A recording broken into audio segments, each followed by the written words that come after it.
Assalamu alaikum dear audience, this is Sanobar Sultan and here we are with another video on Sanobar's World. Today the topic of our discussion is the sober Rumi and the turning point in his life after meeting Shams, and how um, a Rumi, how Rumi was before he met Shams, and what was Rumi after meeting Shams. So basically the theme of this topic is just to illustrate from an individual's example that how can an incident change the course of somebody's life, change the entire personality of somebody. This can happen at an individual level, this can happen in nations, history. So Rumi is somebody who is famous, the name Rumi is famous across the world. In every literary language and literary work, and the influence of Rumi and Shams Tabriz. So I think many have heard of the name Rumi and Shams Tabriz also in Urdu literature and everyday language, but are not aware of the happenings or what exactly was this relationship, and what was the impact of this relationship on Rumi, not just at a poetic level but at the individual level. So we're going to talk about Rumi before Shams and Rumi after Shams. And the Rumi that we know, that the world knows, is actually the Rumi after meeting Shams. Because the Rumi before Shams says, if we begin the biography of Rumi, so he is from a privileged background, and he's from a family of nobility, and he's the most influential scholar of the time. So this is Rumi before Shams. So this is a person who has a family life, he has a wife, he has children, and he is the Grand Mufti of the region, and he's very influential, and you could say that he almost has a celebrity status among the elite of the time, so much so that he could even influence political decisions at that time. So this is a person who lives in a mansion, who is enjoying worldly comfort, who is the Grand Mufti, who has a lot of prestige. He sits in high society, a very respectable man of his time, and has a work and has a literary work enough to be considered important enough that it could even be quoted at this time, that the work that he has done before Shams had that much credibility as a serious scholar. Then what happens is, suddenly among his disciples, so he's a Sufi, and Sufi have students who are known as disciples, and every Sufi is basically a teacher-student relationship, but you spend a lot of time in a place together, and it could be different sort of rituals in different Sufi orders that they do. So what happened was, Shams one day, Shams Tabriz, comes into the life of Rumi, and he enters the room where his disciples are and he is. And what Rumi and Shams do is that they retreat to a room or a house for several months. So Rumi and Shams are in a house and the doors are closed for several months, and not even his family or his closest disciples know what happened during those months. They didn't let anyone eavesdrop on what exactly happened. So we don't have any information about what happened in those months while both of them were in that room together or in that house together. And but as a literary assessment, you see, because Rumi is the Grand Mufti, so it is kind of obvious that it's not that Shams could impart knowledge to Rumi. It's not that he could give him any further data on religion. So what did Shams give Rumi that Rumi didn't have? I mean, what knowledge would Shams give to Rumi that Rumi doesn't know? Because he's the Grand Mufti of the time. So what has Shams given to Rumi? Now, when Rumi comes out after several months of spending time in seclusion with Shams, is basically, you could say, it's a reboot of a person. It's like a system reboot of Rumi. And the person who came out was actually, according to his family and disciples, basically he has gone mad, because it was actually, imagine the prestige, the aristocratic celebrity status, you know, everything that he was before Shams, everything broke down. The prestige that came with his intellect, and he started operating in a wavelength which to everyone who knew him was that he had transformed into somebody else they didn't know, or that he had gone mad, mad but intellectually free. What happened was he started going dancing in the streets, and he started doing sama. Sama is a dance. He started whirling around this twirling dance that the dervish do, and he started going everywhere in the street and started dancing.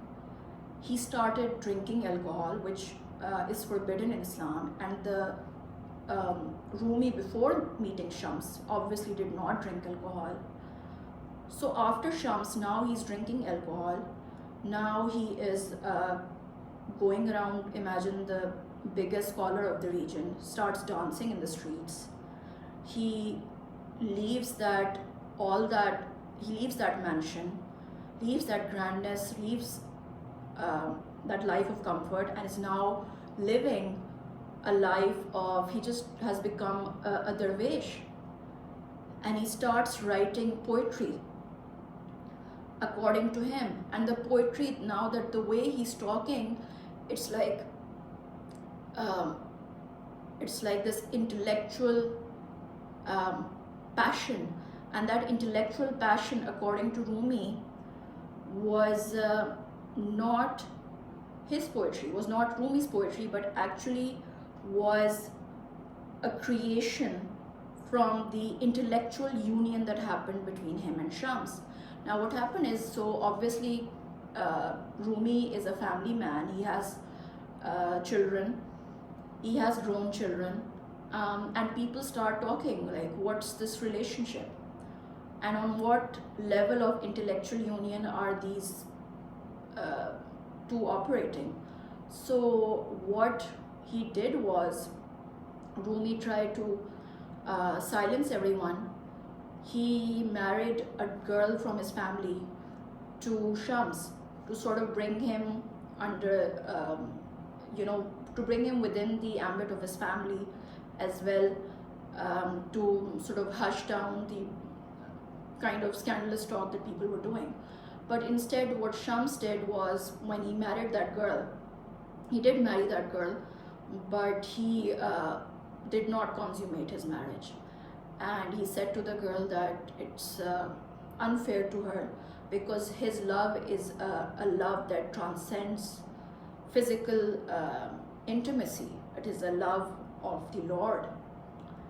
And the girl, eventually what happened was, soon after, she died. And the issue was, one of the sons of Rumi, his younger son, wanted to marry that girl that his father Rumi married Shams to. So because that girl eventually died, so his family, Rumi's family, is already hating Shams, and the family is very worried about the reputation, about the legacy, about everything that his family has built. What they do is, they start conspiring the family, his disciples, and everyone around him, because Rumi has gone mad according to them. Mad meaning intellectually free, without any psychological barriers or chains, or without any inhibitions in his poetry, so, or in his talks. So they decide to hatch a plan of how to remove Shams from Rumi's life. And one day what happens is Shams suddenly disappears, never to come back. And historians say that the family, the sons of Rumi, his close disciples and family members, they killed Shams for honor killing. Now what happened was, Rumi, whose entire intellectual catalyst was because of Shams, he understood it so well that what his family would do is, or his disciples would do is, they would erase the name of Shams from his biography, from, you know, it's as if what the reader would read 100 years later or 200 years later, they're going to write a history according to their own terms and remove Shams as a character that didn't have any influence on Rumi, as if, the saying goes, make him a footnote in history, make Shams a footnote in Rumi's life, which he was not. So what Rumi did was, he decided to take matters in his own hands, and to make sure that the world knows his love for Shams, or the impact of the intellectual union between him and Shams. He started writing every other verse with the name of Shams, and his most famous work is actually Diwan-e Shams, Diwan-e Shams Tabriz, as a revenge on his family and disciples and friends, that how dare they try to remove Shams, not just from his life, but eventually what they would do is remove him as part of his history or part of his biography, when Rumi doesn't think that. So he wrote Diwan-e Shams, and in Diwan-e Shams, and every writing, because there are two writings after that which are famous, which is Diwan-e Shams and Masnavi. So Diwan-e Shams, every other couplet is actually ends on the word Shams. So basically you cannot read Rumi anymore without reading the word Shams. Shams actually literally means the word sun. So basically, sun meaning the planetary sun. So you cannot read Rumi anymore without reading the word Shams, so as that Shams can never be removed from the biography, from the history of Rumi, so that his Shams and Rumi are intertwined intellectually forever, and the verses and couplet of Rumi are inseparable without Shams. Everything that he has written after meeting Shams is about Shams and the channeling of his higher strata of love, which he has discovered through Shams. So that's what Rumi did. And so you see, it is a huge turning point in Rumi's life. His entire, what happened to this person. And to this day, it is Diwan-e Shams is one of the most powerful works, literary works in history. And you see, it's as if he broke down from an order-based society, and the intensity of this spiritual union led to this phoenix, a reboot of his system, a phoenix which was channeled in his masterpiece of Diwan-e Shams. So basically, it's this inner fire and inner creativity that Shams channeled in him. So this is the overall biography of Rumi.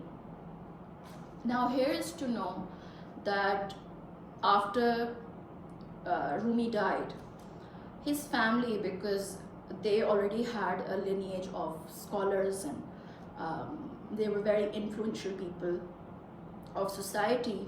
So his eldest son, his name was Sultan, he decided to, because of the blemish that Shams had done on his father's reputation and how adamant Rumi was on making Shams not a footnote in his life. So his eldest son, Sultan, decided to do a little bit of cover up. And what he did was that when his father Rumi would go out and start dancing in the street like a dervish, which eventually became the word dervish, he decided to cover it up and make it into an institutional order, so as to make it look as if this was some form of, give it an institutional cover. Okay, make it look like not that his father was mad, but that this is a form of reaching a spiritual realm that his father had discovered, and that this is actually an institutionalizing something that was being done out of spontaneous and emotional reaction that was coming, that his father was doing. So he decided to establish it, institutionalize the dancing that his father was doing in the streets, and turned it into a Mevlevi order, and say that actually this dancing that he was doing, that the twirling around that he was doing and whirling around like a dervish, is actually should be institutionalized. And he created a Mevlevi order, where, as you see when you go to Turkey, you see the dancing dervish, the way they do it. So he decided to cover up his father's madness, according to them. Madness, or the end of sober Rumi to a mad Rumi, not a mad Rumi in a mad sense, but a mad Rumi in a, like I said before, a liberating sense, who does not care anymore about what is blasphemous, who blurs the lines between religion, what is right, what is wrong, who is completely, there's nothing caging him down to express himself. So his son eventually created the Mevlevi order, which still exists, which dates back to Rumi. So people say that Rumi actually is the founder of Mevlevi order, when actually it's his son who created the Mevlevi order to institutionalize and make his father seem like a more rational person, and to give it a relative stability of a vision, of a memory that he had of his father before Rumi met Shams. So this is the entire history of Rumi. Now you see, here's the thing, everything, what he talks about Rumi, again after meeting Shams, because the Rumi that is famous is actually the Rumi after Shams, is a topic of, like all Sufis do, universality, love, love beyond boundaries, those sort of concepts. But is this even, could this be within the ambit of Islam, the Islam that we know, or the realms that he's going into, Wadat al-Wujud and all? So that's another debate, whether this is Islamic, even what he was doing, and God knows what happened in those months that they were inside that house. But people say there was nothing, it was only platonic. It was a platonic intellectual relationship which led Rumi to become this.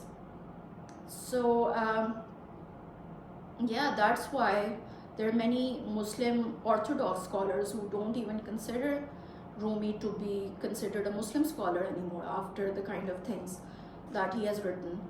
And to be intoxicated like that, that's not part of Islam. So these sort of things. So do let me know that did this add to your information. And the biggest takeaway of this is that there can happen a turning point in somebody's life, in an individual's life, that completely changes them, and it takes their life takes a very different course, and they're no longer what they used to be. So that's the little story for today, ladies and gentlemen, and I hope you enjoyed it. Do give me your feedback, and I shall see you all very soon. Bye bye.